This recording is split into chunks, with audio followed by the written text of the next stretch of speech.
Let's talk about linear regression and the THEC. So the linear regression model is a way to mathematically describe the relationship between two variables. We're going to refer to the two variables as the y variable, which is the variable that we want to predict or the variable that we want to study, and the x variable. And this is going to be the quantity that we use to make our predictions. So the equation that gives the simple linear regression model looks like this. Now, what do these different symbols mean? Let's break it down. So we've seen this mu symbol throughout BAS 471. That's our universal symbol for average. And we've also seen this vertical bar in our discussion about probability. So the way that we can read mu of y given x is that this is the average value of y among all the individuals with a particular value of x. And the simple linear regression equation assumes that the relationship between this average value of y and the x variable is well described by a straight line. Now, all straight lines have an intercept, the intercept we'll refer to as beta 0, and a slope, beta 1. And we're going to use a data set to come up with the best fitting line, our best guesses for what beta 0 and beta 1 are. So visually, what does this look like? Well, let's just draw a straight line like what we might see if we were to make a scatter plot. Now, the intercept is simply where that straight line crosses the y-axis. If I drew a vertical line at x equal to 0, beta 0 is just the distance between the horizontal line at y equal to 0 to where that line crosses the y-axis. Now, since 0 isn't a special place in doing business analytics, who knows where the 0 point is on the plot, if it even is shown at all. But all lines need an intercept, and it's simply just where that line crosses the y-axis. The slope is much more interesting because that's what ties in the values of y to the values of x. So beta 1, the slope, is simply the rise over the run of this line. So if we look for a particular change in x, how much does the line increase or decrease in terms of y? That change in y over the change of x is our slope. So in general, the steeper the line, the stronger that relationship. That's what we can use to quantify the strength of the relationship between x and y. So because our equation for a simple linear regression is of a straight line, it's only going to be appropriate to model relationships that look linear. If we make a scatter plot like what we have for top speed and horsepower, the trajectory of that stream of points should be well summarized by a straight line, like what we see here. Or if we look at the relationship between the tip percentage left on a bill and that bill amount, the trajectory of that line should be fairly well described by some straight line. If we see curvature in the relationship, curvature in that stream of points, like what we see between the sales price of a bulldozer and the year that bulldozer was made, the linear regression model is not going to be immediately appropriate. There's some tricks that are clever that are a way around that, but we won't discuss that here. So to use this simple linear regression model, of course, we need to assume that the relationship between the average value of y and the values of x is well modeled by a straight line. So in analytics, we're most interested in just talking about the implications of the regression model. What does the value of the intercept, once we estimate it, mean? And what are the implications of a particular value for the slope in our regression model? Well, let's start off with the intercept. The intercept, we can see if we were to just plug in the value of x equal to 0 here, the intercept is simply the average value of y among all individuals with an x value equal to 0. Now, that's typically not that interesting in business analytics. 0 doesn't really hold a special place or have any special value to us, but all lines need an intercept, and that's simply what we say. It's the average value of y when x equal to 0. Very often, if x equal to 0 is not really a particular interesting or even a valid quantity that we might measure in an individual, the value of that intercept might have any direct or immediate interpretation. What's a lot more interesting to us is the numerical value of the slope. So how do we interpret this? How do we impart meaning to the numerical value? Well, what we do is we envision two different individuals. And we're going to assume that these two individuals differ in x by 1 unit. The slope allows us to compare the y values of those two individuals. And so here's what we say. We say that two individuals that differ in x by 1 unit are expected to differ in y by beta 1 units. So if beta 1 is positive, the individual with the larger value of x is expected to have the larger value of y. And if beta 1 is negative, the individual with the larger value of x is expected to have the smaller value of y. So that's really the most generic interpretation that you can have. It's a lot more interesting, really, to interpret this with a real-world example. And so let's look at the relationship between the monthly salary at a company versus the number of years of education the employee had when he or she got hired. So we see the intercept of 3229, we see the slope of 85. So what are the implications? Well, this intercept is telling us the average salary among all individuals whose value of education is equal to 0. In other words, it's the average salary among high school graduates, so 3229. And we do see plenty of people in the data with a value of education equal to 0, so this intercept actually does tell us something meaningful. Now, what's more interesting, though, is the slope, because that's what's tying the salary and the education values together. What we can say about this 85 is that if we envision two different employees and they differ in education by 1 year, we expect them to differ in salary by $85. And the individual with the larger value of education is expected to have the higher monthly salary because the slope is positive.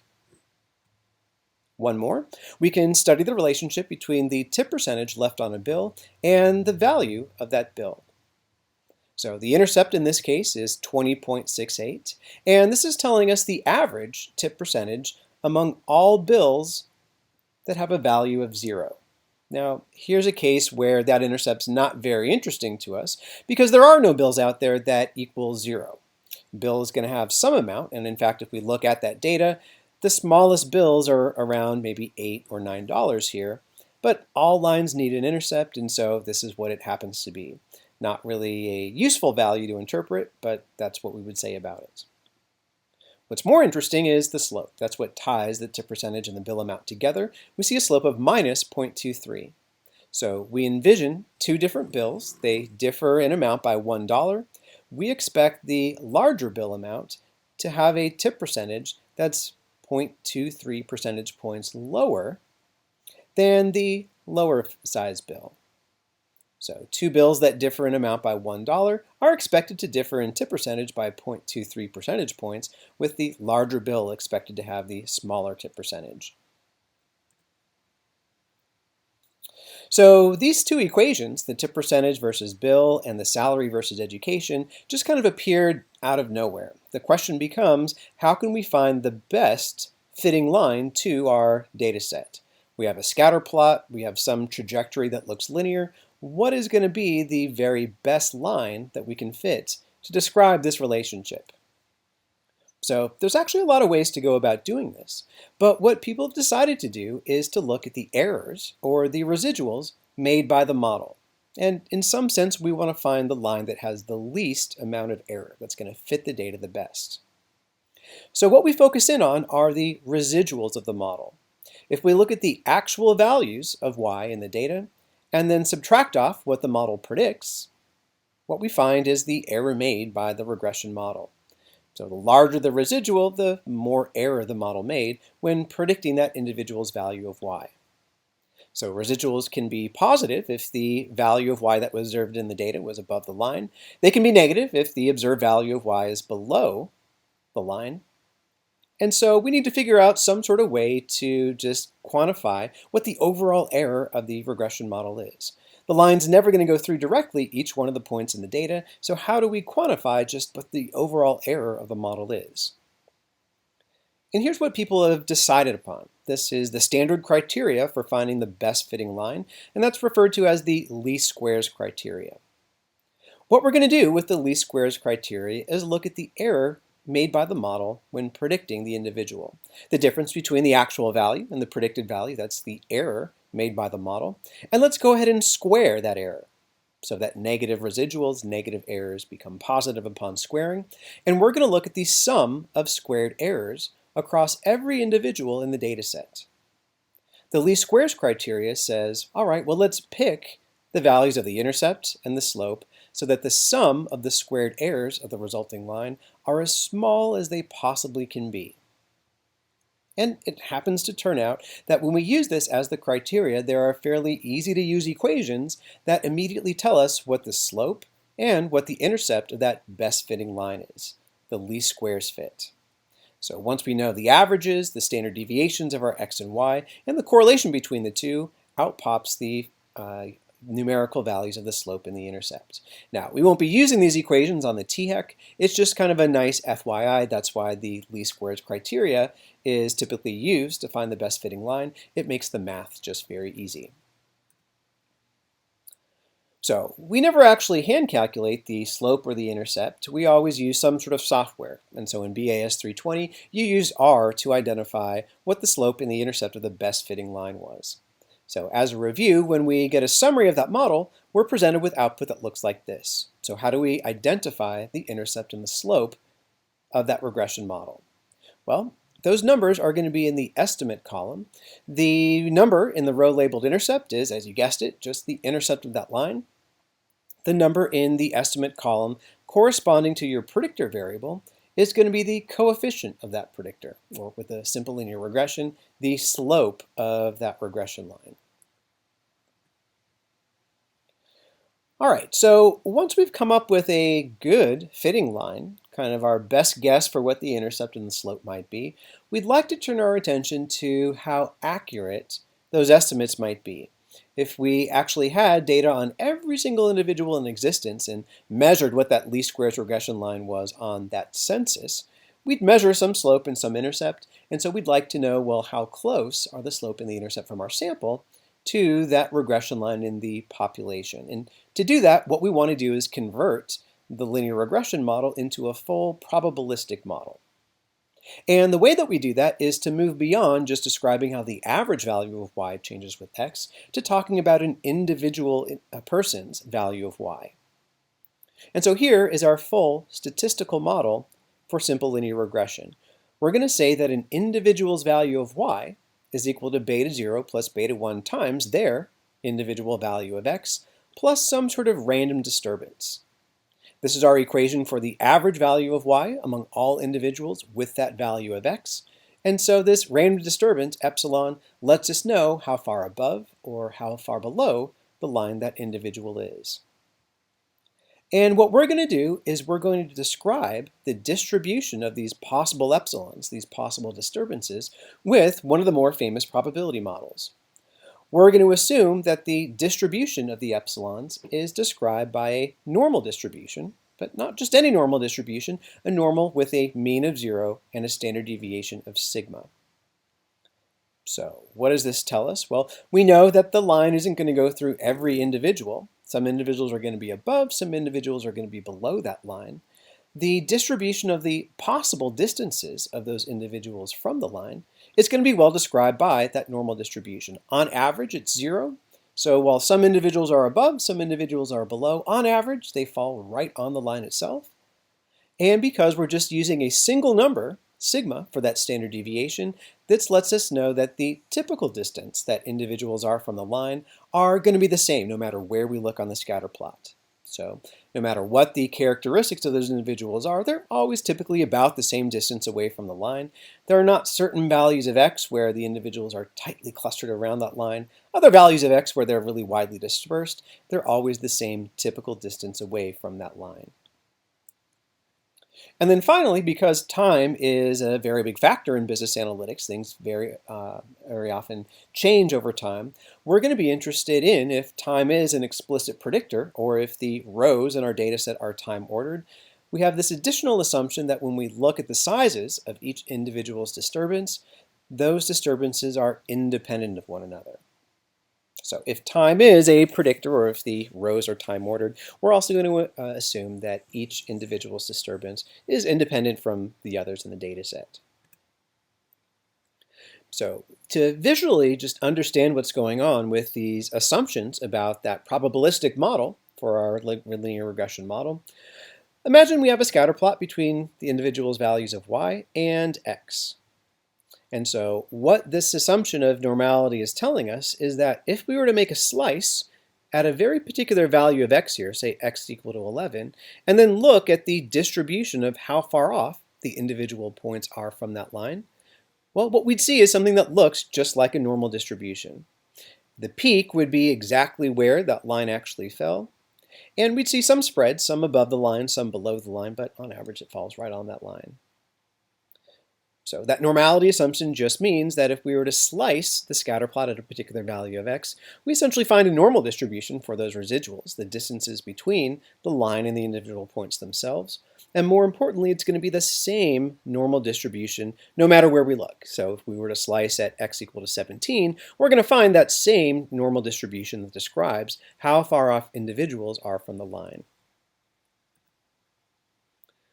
All right, once we make those assumptions, and if those assumptions look to be valid, we can actually make pretty strong statements about how accurate our estimated slope is from the data that we've collected. So we have this idea called the standard error of a statistic. Our statistic is designed to estimate some parameter about the population or some parameter about a probability distribution. When we use a statistic to estimate that, we know that the value of our statistic is going to be wrong. We might be a little bit above, we might be a little bit below the truth. That standard error is always telling us, well, how far off do we think our estimate is from the truth? So when we talk about the standard error of the slope, that's simply a guess for how far off the slope that we measured from our sample is off from the truth, that beta 1, the slope we would measure if we had data on every individual out there in existence, a census. So the nice thing is that there is a formula. We're always just going to read it off of the software output that tells us how wrong our guess is for the slope, and we can actually use that information to come up with a confidence interval for the slope as well. So what we'd like is, with our one data set, have an idea for how far off our estimated slope is from the truth, and to come up with a range of values for that true slope that are consistent with the data that we've collected. And so here's how this confidence interval gets constructed. The logic is that when all those assumptions are true behind that regression model, we have a linear relationship, and the distribution of how far off individuals are from that regression line is well described by that normal. When all those assumptions are true, about 95% of random samples that we could take from the population are going to have their estimated slopes, those B1s here, our best guesses for what beta 1 is, be at most 2 standard errors from the truth.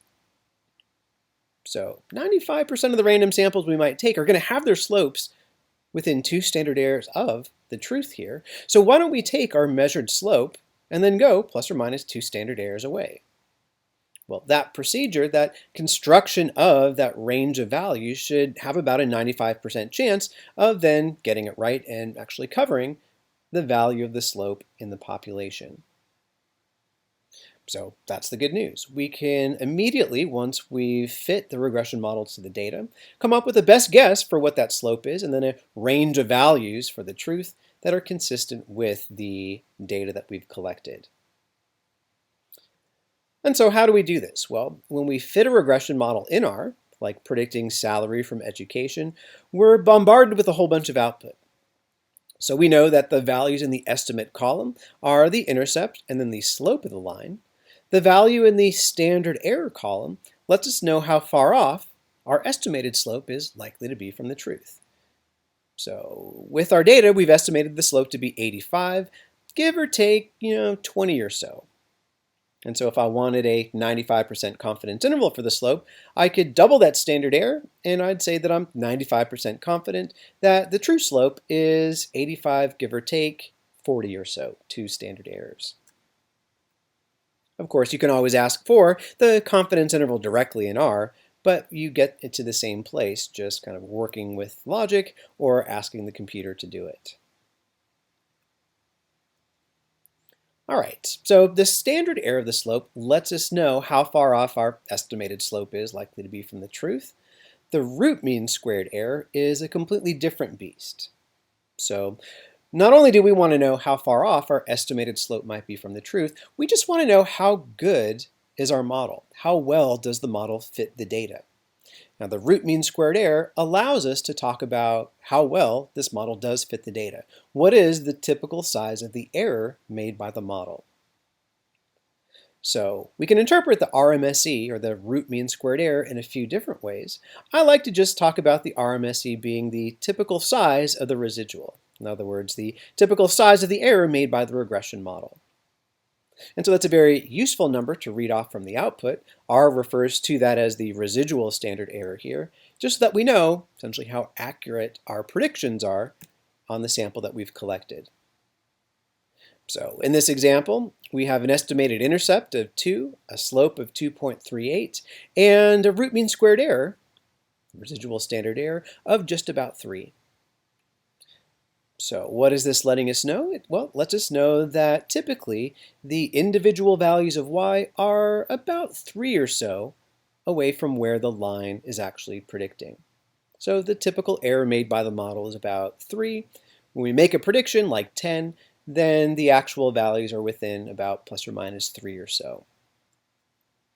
So the smaller the error, in some sense, the better the model is fitting the data. But the size of that error is tied into the units that we've used to measure the values, and it's a bit subjective. I can't tell you that a root mean squared error of 100 or smaller is great. That's always going to depend on the context of the problem and what size of an error you'll find to be acceptable, useful.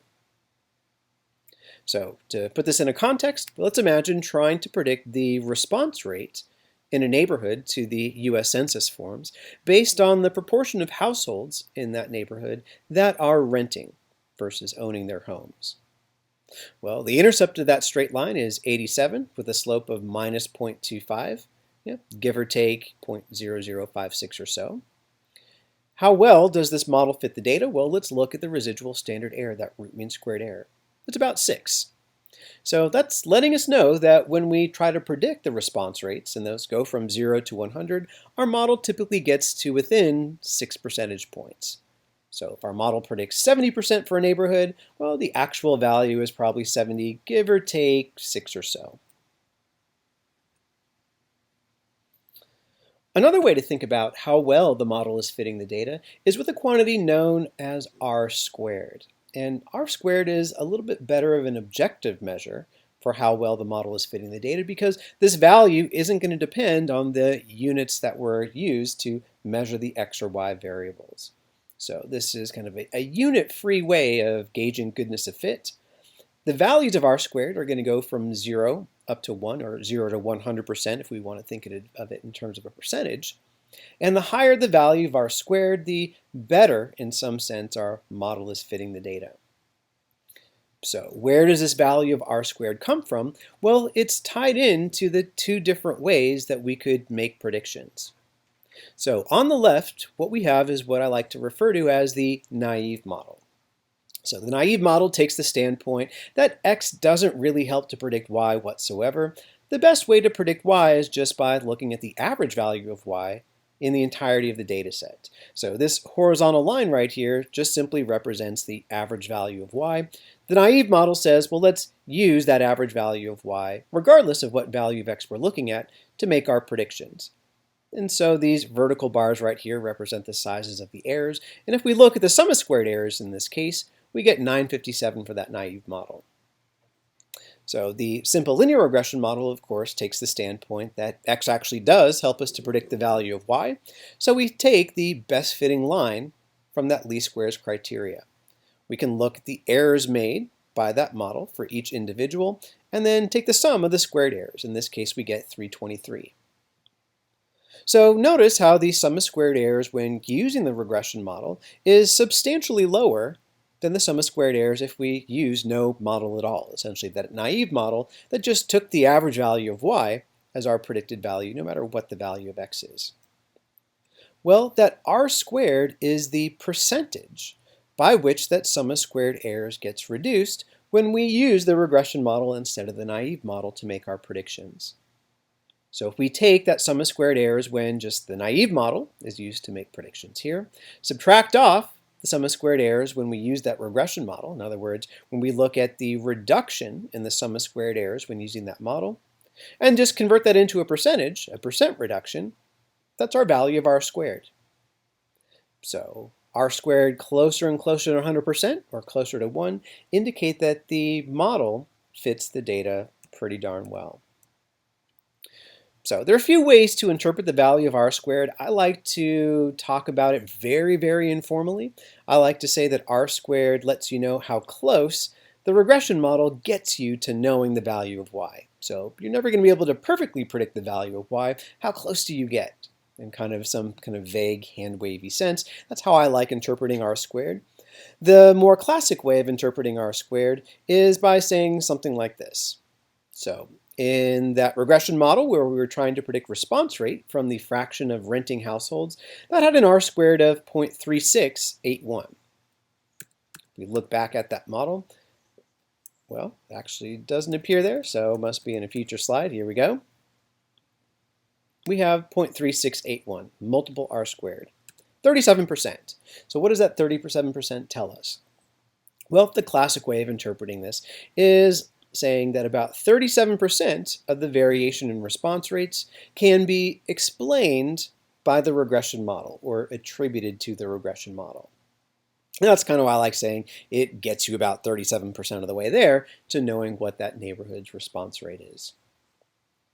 So the closer to 100%, the more tightly clustered those points are around the regression line, the more you gain from using the regression model as opposed to the naive model. And so it's a nice way to talk about how well that model is fitting the data.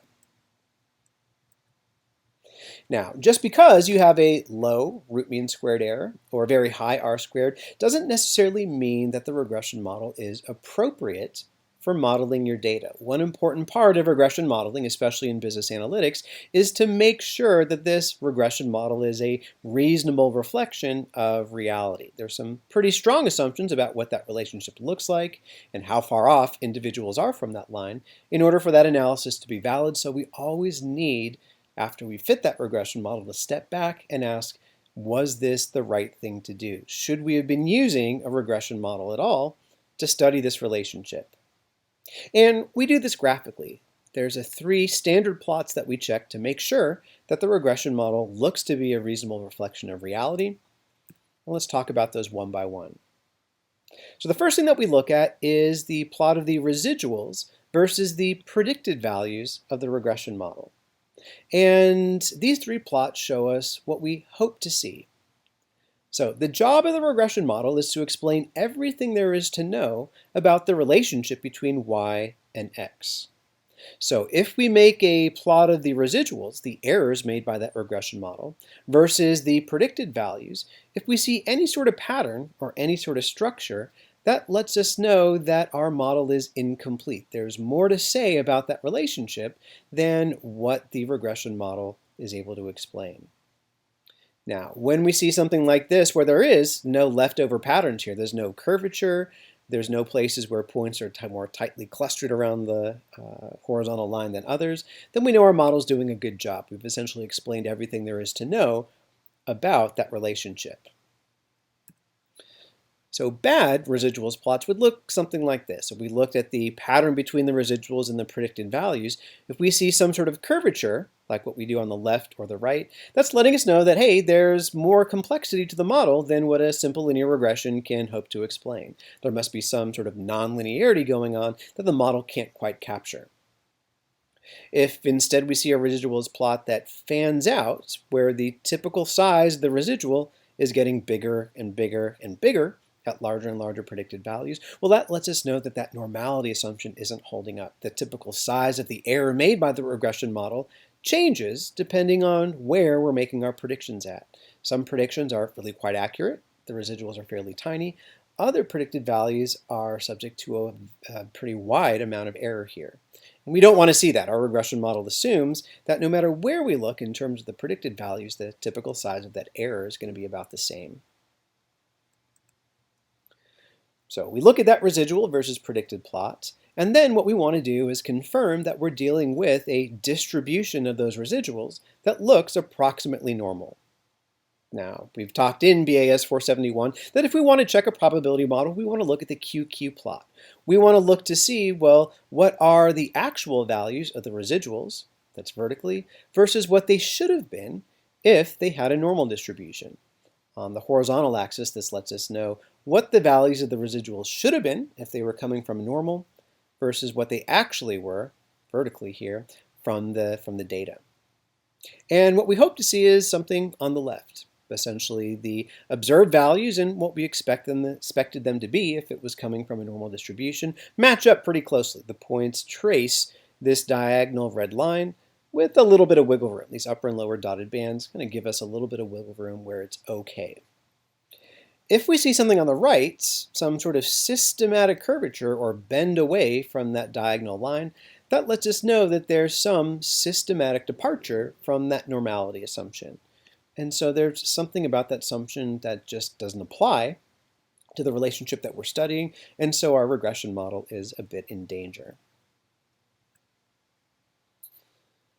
All right, so that was our discussion about the simple linear regression model, although those diagnostic plots, the R-squared and the RMSE, still apply to what we're about to get into. Most of the time in business analytics, we have more than one predictor variable. We might be interested in predicting the salary at a company, but we have information about the employee's education. We know how long they've been at the company. We know how much experience they've had. We might know their gender. We might know their previous job history, their previous salary. There's a lot of stuff that we could actually throw into the model to help us out with our predictions. And that's the job of multiple regression. Use multiple predictors in your model to help predict the value of y. So our philosophy here is that the individual's value of y is more or less just a weighted sum of those predictor variables. So x1, x2, x3, etc., are the values of the predictor variables we'll use in the model. These betas here are just the weights in that weighted sum that we're going to use for our multiple regression model. Now, of course, the model's not going to fit the individuals perfectly. An individual might be a little bit above predicted, a little bit below predicted. We're going to assume once again that the errors or disturbances made by that regression model are going to have that normal distribution. Mean of 0, so that on average, even though sometimes the prediction's a little bit too high, sometimes a little bit below, on average it gets it just right, and with a constant standard deviation. So the typical size of the error made by the model is going to be about the same everywhere we look, no matter what the characteristics are of the individuals that we're making predictions on. So some key assumptions with the multiple linear regression model is that a weighted sum is going to do a good job in predicting y. Or in other words, if we were to hone in on the average value of y and its relationship with each individual predictor x, we're going to see a linear relationship between y and each predictor variable. And then those assumptions about the normality, which we just went over. And once again, if your data is time ordered, if sequential rows are later and later in time, we need to ensure that the residuals, or the errors made by that model, they're all independent of one another. All right, so when we have a multiple linear regression model, we like to talk about the implications. What do the numerical values of those coefficients tell us about the relationship? And so the interpretation is a bit more verbose, and in fact, I think even a little bit more meaningful in a multiple linear regression model. It really lets us hone in on some very specific aspects of the relationship. So, number one, the interpretation of the intercept, that beta 0 term. Well, this almost in all instances is not going to be interesting to us at all, because similar to a simple linear regression model, beta 0 is going to be the average value of y among individuals whose predictor variables are all equal to 0. Now that's typically not a very interesting individual. That individual might not even exist, but that's going to be the way we interpret that intercept there. We imagine individuals where all their predictor variables are equal to 0. Beta 0 is their average value of y predicted by the model. The coefficients, though, that's really where things come into play, because that's what ties in the relationship between y and that predictor variable. So let's hone in on a very particular coefficient. I'm going to give it that subscript I, indicating that this is the coefficient of the ith predictor variable in our regression model. So very verbose, so we'll go over it slowly. What we're going to do is we're going to envision two individuals.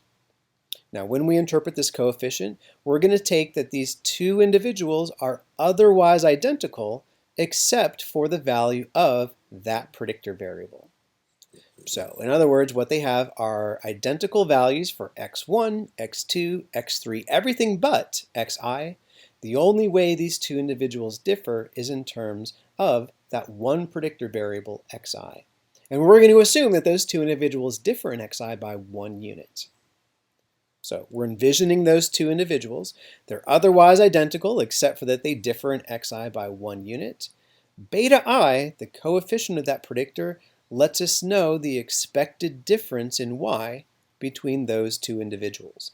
If it's positive, the individual with the higher value of xi is expected to have the larger value of y, etc. So very verbose, let's actually look at some examples. So here's a much richer regression model predicting salary at a company based not just on education, the number of years of education the employee had when hired, but also the number of years of experience that a person had when hired, and also the number of months they've been working at that company. So once again, those coefficients are just read off of the estimate column here. The coefficient of experience would be just that value in the row named after experience. So the coefficient is about 12 here. All right, so let's interpret this coefficient of education. We see that it's 93. So what this is telling us that if we compare otherwise identical individuals that differ in education by 1 year, we expect them to differ in average salary by $93. The individual with the larger amount of education expected to have the higher salary.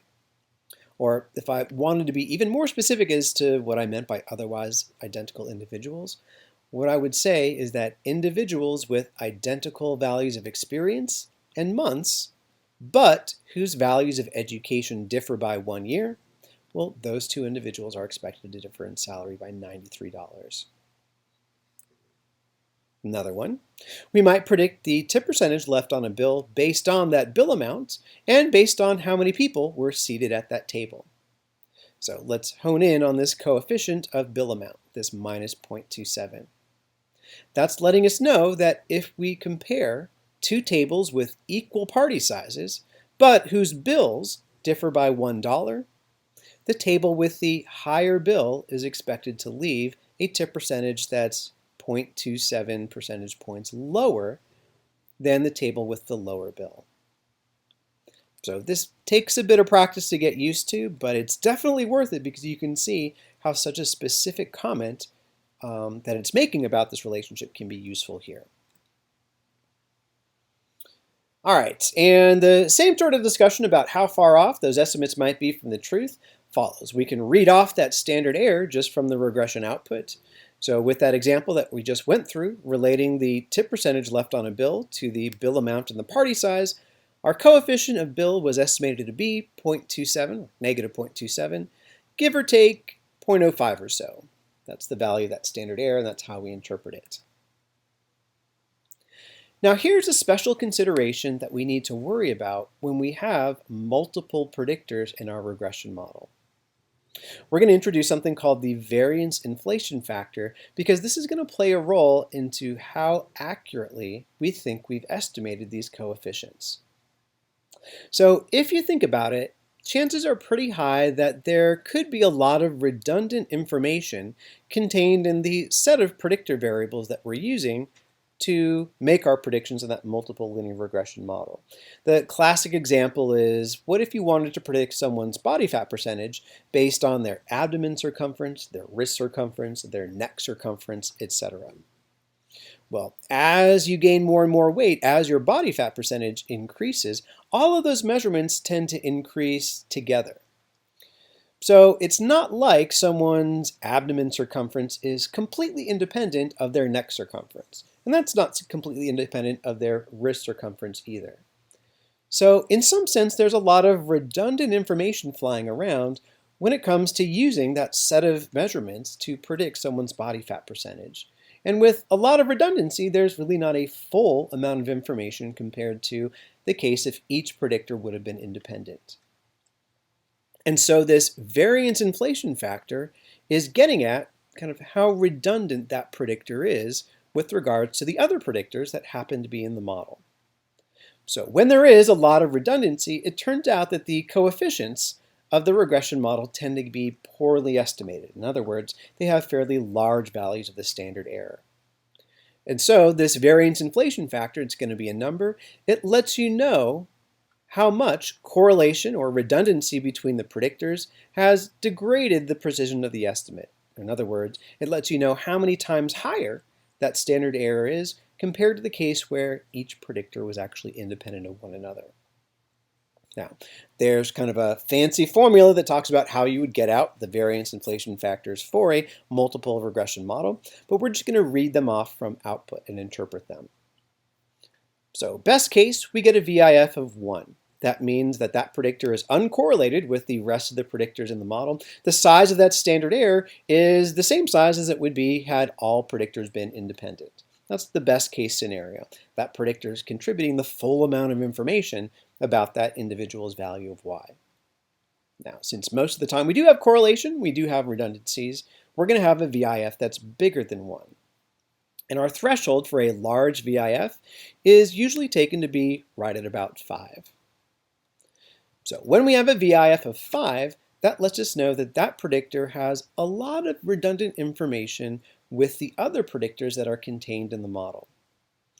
So in other words, actually, if you go through the motions here, it turns out that 80% of the information in that predictor is essentially already contained in those other predictors. So the standard error, the amount of uncertainty that we have about the true value of that coefficient, gets bumped up by a factor of the square root of 5, about 2.2. And so here's the upshot. When we do have a lot of redundant predictors, there's essentially less overall information about y than what there would have been had each predictor been independent. And so that just means that our coefficients are somewhat poorly estimated compared to the case where every predictor was independent of one another. And those VIFs simply let us know, well, how much has our accuracy been degraded by all that redundancy flying around? Now, if we end up having a large number of predictor variables with high VIFs, we say that the model is suffering from multicollinearity.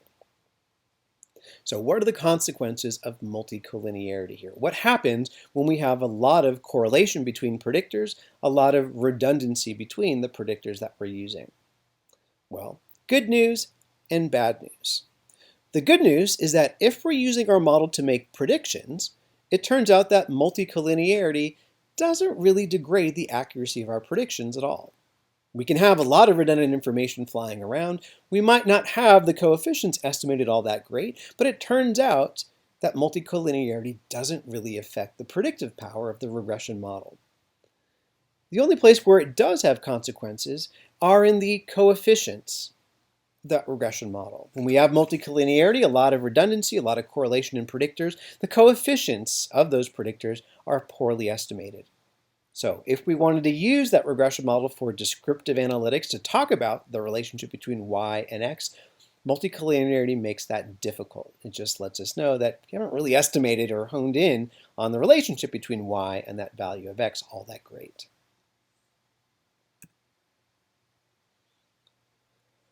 All right. Very often when we fit a multiple linear regression model, we're interested in knowing if a predictor is statistically significant. And in BAS 471, I kind of harshed on hypothesis tests and statistical significance a lot, but here's one place in analytics where I think the analysis of statistical significance really shines. So studying statistical significance of predictors in a multiple linear regression context, I think really pays off here.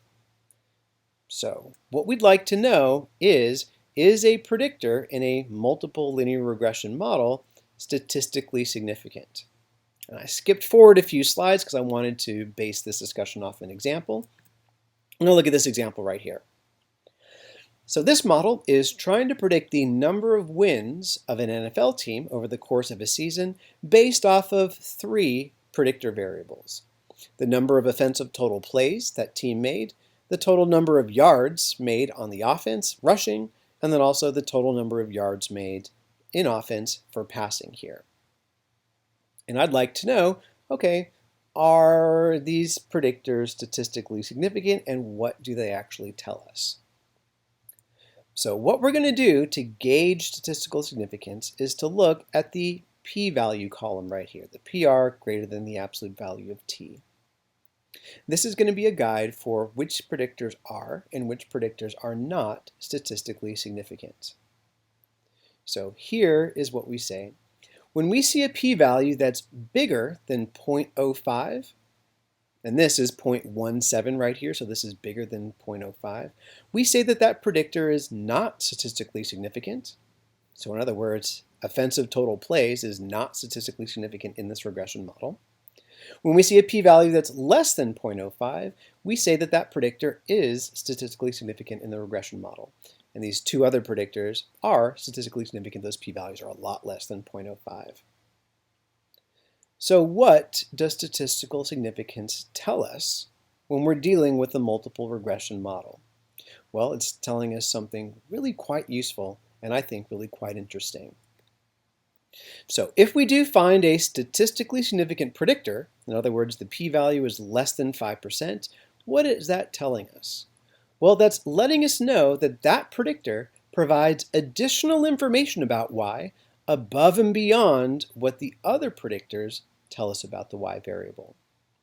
So in other words, if we were to start out with a model with all those other predictors in it, if we add in that predictor variable we're focusing in on, and it's statistically significant, then we're learning something additional about y. So that predictor is adding something new to the story. It's helping us to predict the value of y even better. Now, if we find a p-value that's 5% or greater, we're going to say that that predictor is not statistically significant. In other words, once we have the other predictors in the model, adding in that additional predictor really doesn't help us out. There's not a statistically significant reduction in the sum of squared errors. And so here is where some of the confusion about interpreting statistical significance kind of comes out of. We might actually have a predictor that has a lot of information about the y variable that we're trying to make predictions of, but that variable may not be statistically significant in the multiple regression model.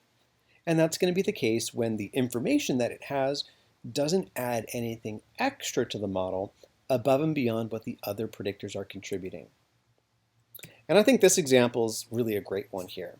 So back to predicting the number of wins of an NFL team over the course of a season, let's consider just the simple linear regression where we're predicting the number of wins from the number of total plays on offense. So looking at the p-value of the offensive total plays, we find a value that's less than 5%. So this variable is statistically significant in a simple linear regression model. Compared to using no model at all, essentially the naive model, using offensive total plays to predict wins definitely improves predictive performance here. So by itself, offensive total plays a statistically significant predictor.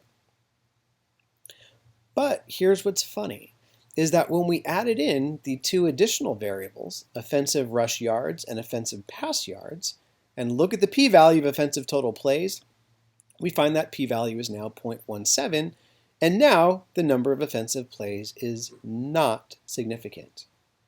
So how did this variable go from being significant in a simple linear regression model to being not significant in a multiple regression model? What's going on here? Well, what's going on is that, yes, offensive total plays does have something to say about the number of wins that a team has over the course of a season. That's what this statistical significance in the simple linear regression model is telling us. However, what this is saying is that once we know the number of offensive rush yards and the number of offensive passing yards, the number of offensive total plays doesn't add any additional useful information about the y variable. In other words, the information about offensive total plays that the model is using is essentially already exhausted or already contained when we use these two other predictors. Offensive total plays is simply not offering us anything above and beyond what those two variables are contributing to the model.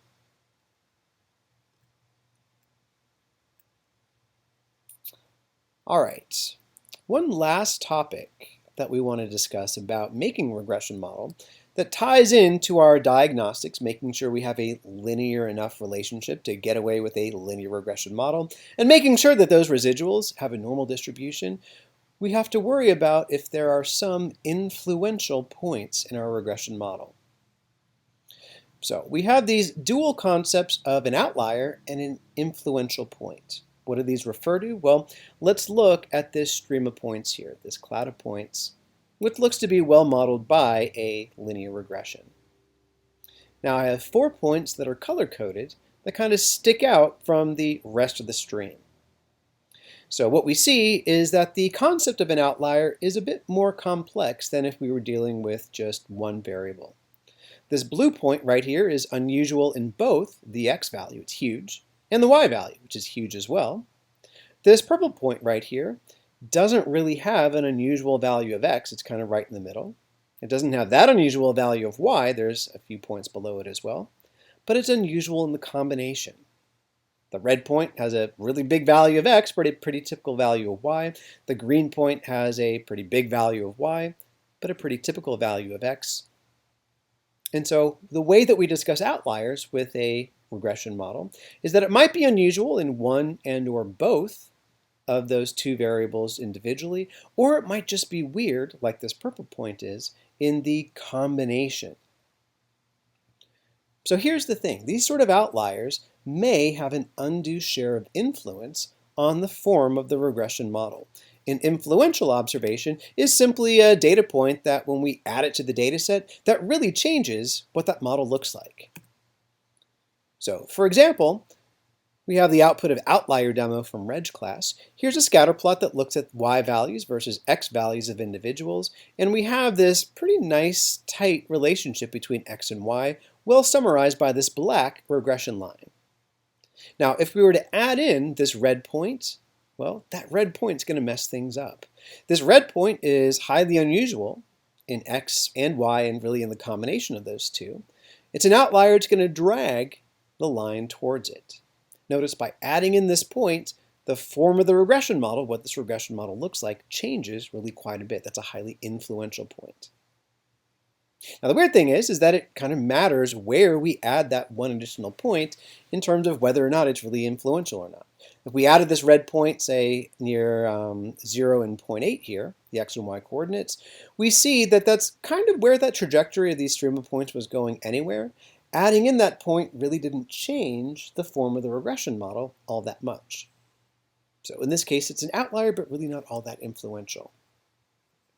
So the upshot is that not only do we have to worry about the assumptions behind that regression model holding up, that it's a reasonable reflection of reality, we also need to worry about certain points having more than their fair share of influence on the form of the regression model. We might find that there are a few points in the data that really have undue influence over the form of that regression model. So just kind of from a different vantage point right here. Here, without that red point, we have a pretty high R squared for the regression model. The trajectory of the stream of points is pretty well described by that straight line with very little scatter. Without that red dot, R squared would be 85%. With that red dot, well, that's one single point essentially destroyed the strength of that relationship. R squared is now about 1%, 2% here. So the presence of this one point kind of destroys what we view as the strength of that relationship. It looks like there's not much of a relationship anymore. Outliers can strengthen a relationship as well. So here's our stream of points. Well, without the red dot, R squared is about 30%. Kind of a tenuous relationship, a lot of scatter in that stream of points, but adding in this one red dot here, now all of a sudden bumps up that value of R squared up to about 77%.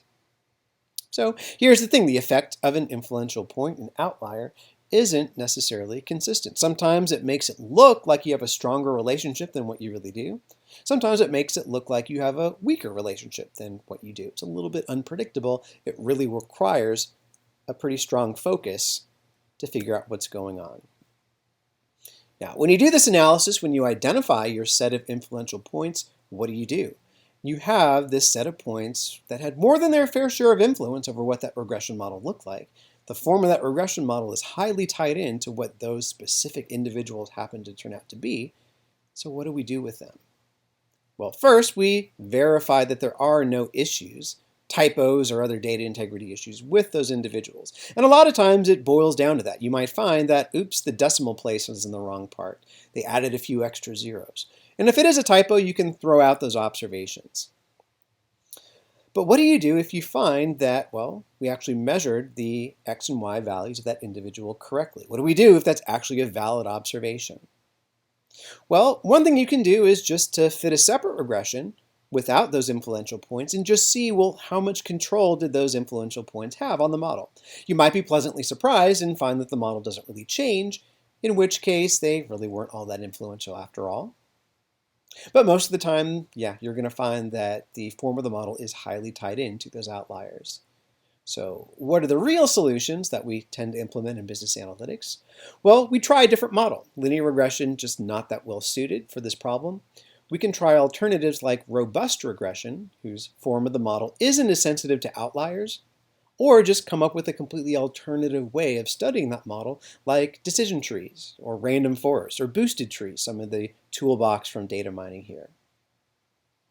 The lesson, though, is especially when we're being a business analytics practitioner, it's never a good idea to throw away individual points to make that model fit better or just to kind of sweep them under the rug, unless you really have legitimate reasons to do so. They are typos, they're data integrity issues. What you want to do is you don't want to shape your data to fit that linear regression model. You want to be shaping your model so that it actually fits the data. Linear regression is not going to be appropriate for every single case out there. If you find that it's just not a very good model, just try something else. All right, last bit goes into figuring out which model you should be using. In business analytics, we might have hundreds of different predictor variables to predict our value of Y. How do we know what should go in the model and what should be left out? So building a model is actually quite a time-consuming process, and it's tied into what we want to be using that model for. So descriptive modeling is when we'd like to talk about the implications of the models. We want to interpret those coefficients. We want to study the relationship between Y and a particular predictor variable. So when we're building a descriptive model, actually quite a few tasks. We need to determine what X's should be, essentially the originally recorded values, transformations, logs, etc., and then figure out which X's should actually be in the model. Estimate those coefficients, and then we can talk about them. So the worth of a descriptive model is really tied into how reasonable of a reflection of reality it is. The assumptions need to hold up very well. We need to make sure that the relationships are linear enough and we have that normality of those disturbances, the error terms. But assuming we find a whole set of models that look to be fairly reasonable, how do we actually determine which is the one we should go with? Well, R squared adjusted, the root mean squared error, all measures of how well that model is fitting the data is actually of limited use because it's not really quite answering the question that we really have. We want to come up with the most reasonable description of reality here. We want to find the model that is in some sense the least wrong. In other words, the model that's closest to the truth. And the crazy thing is that people have sat down and actually come up with a way to measure, at least informally, the distance that a model is from the truth. And that's this number called the AIC, Ikaiki's Information Criteria. And there's a whole formula that goes into how you actually get the numerical value. The key thing is, though, is that the smaller the AIC is, the closer that model is to the truth. Now, the value itself doesn't really tell you, okay, well, you're 5 units off from the truth or anything. It's really only useful when you're comparing different models. And so this is what we do. We build up a suite of models that look acceptable. The assumptions are being met. They look like they're a reasonable reflection of reality. And we use this AIC as a tiebreaker. We're going to choose for our descriptive model the model with the lowest AIC, the model that's getting closest to the truth, or in other words, the model that's losing the least amount of information in its attempt to describe reality.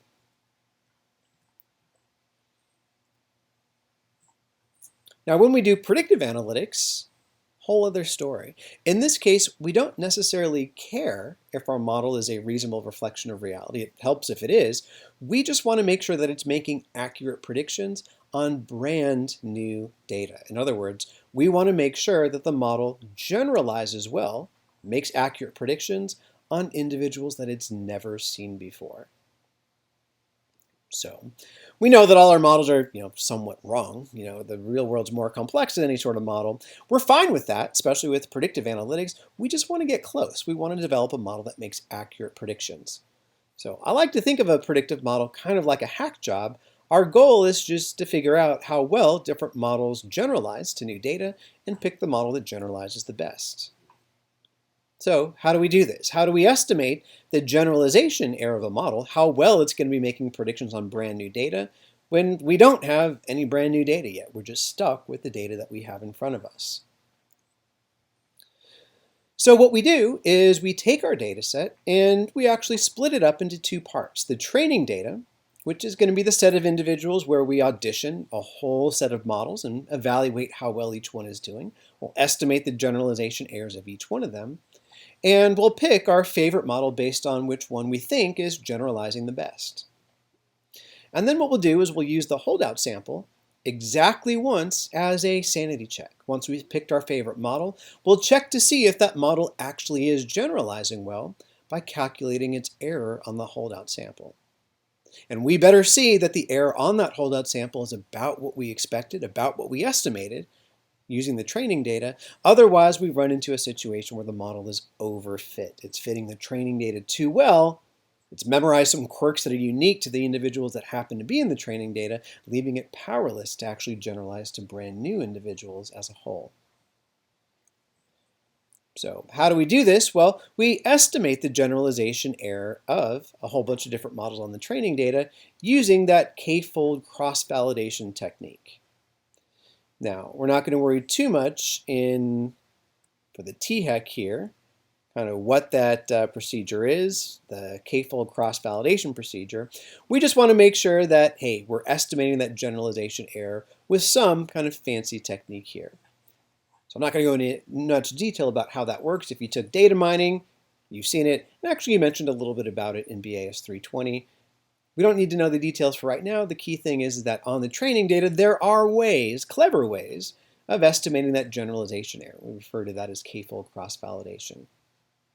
And so what we'll do is we'll audition a whole bunch of different models, choose the one that has the lowest estimated generalization error, then we'll fit that one final selected model on the holdout sample. That's our sanity check, and we're going to make sure that the error on the holdout sample is about the same as what we expected it to be during that k-fold cross-validation procedure.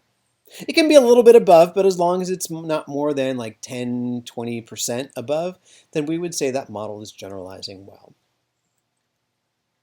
But one key thing is that we don't use that holdout sample to further tune our model. That holdout sample is used exactly once, and that is as a sanity check for our final selected model. We need to make sure that the estimated generalization error is accurate, that the actual error on that holdout sample is no more than maybe about 10% higher than what we expected it to be. Now, in BAS 320, in BAS 474, out of curiosity, we went and actually made predictions for all the models that we actually considered on that holdout sample just to see, well, did we pick the right model? Sometimes we did, sometimes we didn't. The key thing is that we don't further tune, we don't further select which model we end up using based on the performance on the holdout sample. We don't switch models, it's just used as that sanity check. All right, so that concludes our discussion about BAS 320.